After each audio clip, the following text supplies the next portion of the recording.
Hello guys, this is part one of me decorating a 3-tier vintage wedding cake. So as you saw in the beginning, I'm using a 14-inch 10mm thick cake drum. I needed the board to be thick because this cake is about to be heavy and I could not be dealing with a bending board. So as you can tell, the bottom layer is chocolate sponge with chocolate buttercream. Here I've got my 6-inch cake board, which I poked a hole in the middle as that's where the central dowel is going to go. And then I'm placing some sellotape on my second board to place the 6-inch board on top, just so that it's not sliding around while I'm icing the cake. The second tier is vanilla sponge with vanilla buttercream and is 6 inches. And the thing that you see me brushing on the cake is called simple syrup.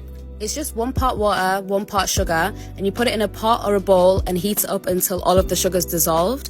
And then once it's cooled down, you can spread this on your cakes and it's just going to help it stay nice and moist, especially with a wedding cake because you're going to be cutting it open and you don't want the exposed cake to get dry. My final and smallest tier is lemon sponge with lemon buttercream and is 4 inches. I love lemon. I'm sorry, but this whole cake combination, fabulous. Here you can see I'm trimming my cakes just so that it's all nice and even. So during the consultation with the bride, I found out that she's over an hour away from me.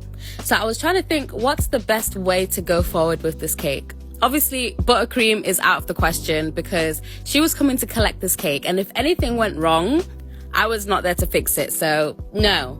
Second option was fondant, but then I was thinking, if this is a vintage cake design, how can I do the piping on the fondant? I could use, what's that thing called? Royal icing, but it just seemed a bit like a hassle. I've never worked with royal icing before.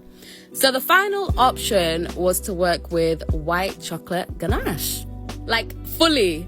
So before I even do the final coat on these cakes, I'm using my easy dowels to cut up my dowels to dowel the cake. Oh my days, I said dowel 3 times in one sentence. But I used 6 dowels in the bottom tier and then I used 3 dowels for the top tier.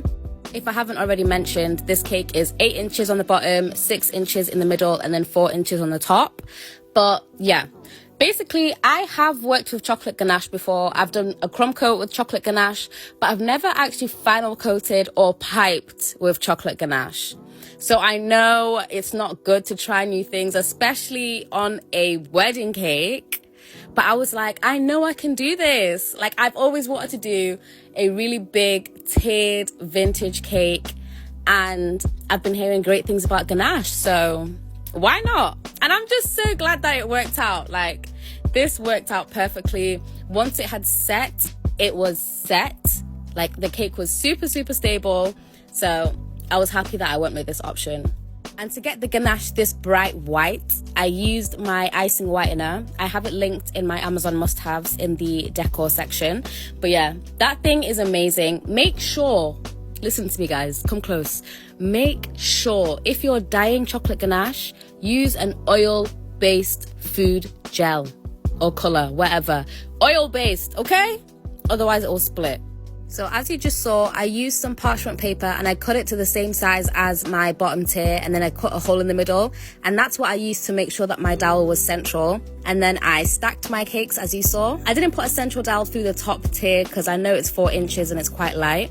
But here I'm just using some chocolate ganache in a piping bag to seal up my borders, and then I use a clean guys, I just washed my hands, finger along the border and then followed with my cake scraper, and that's how I got it perfectly smooth. So come back for part 2 to watch me decorate. Bye cuties.